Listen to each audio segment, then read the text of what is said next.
to know whether he would be married in his blue coat.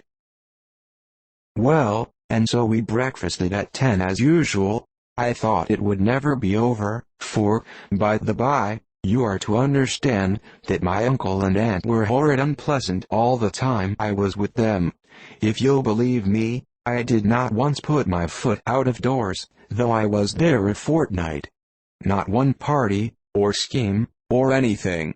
To be sure, London was rather thin, but, however, the little theatre was open.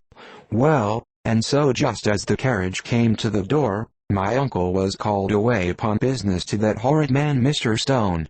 And then, you know, when once they get together, there is no end of it.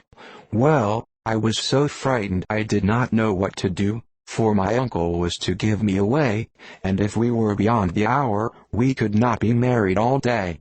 But, luckily, he came back again in 10 minutes' time, and then we all set out. However, I recollected afterwards that if he had been prevented going, the wedding need not be put off, for Mr. Darcy might have done as well. Mr. Darcy, repeated Elizabeth, in utter amazement. Oh, yes. He was to come there with Wickham, you know.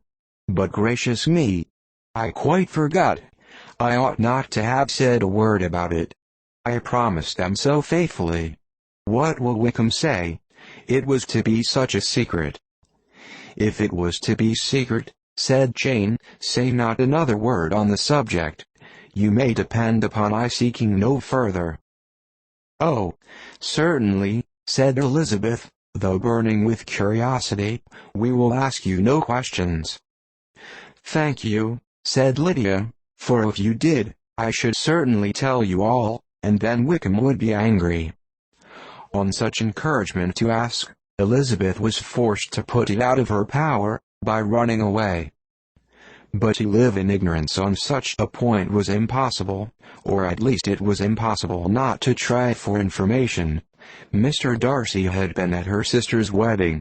It was exactly a scene, and exactly among people, where he had apparently least to do, and least temptation to go. Conjectures as to the meaning of it, rapid and wild, hurried into her brain, but she was satisfied with none. Those that best pleased her, as placing his conduct in the noblest light, seemed most improbable.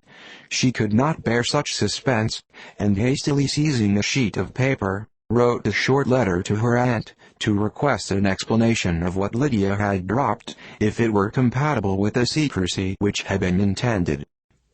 You may readily comprehend, she added, what my curiosity must be to know how a person unconnected with any of us, and, comparatively speaking, a stranger to our family, should have been amongst you at such a time. Pray write instantly, and let me understand it, unless it is, for very cogent reasons, to remain in the secrecy which Lydia seems to think necessary, and then I must endeavor to be satisfied with ignorance. Not that I shall underscore, though, she added to herself, as she finished the letter, and my dear aunt, if you do not tell me in an honorable manner, I shall certainly be reduced to tricks and stratagems to find it out. Jane's delicate sense of honor would not allow her to speak to Elizabeth privately of what Lydia had let fall. Elizabeth was glad of it. Till it appeared whether her inquiries would receive any satisfaction, she had rather be without a confidant.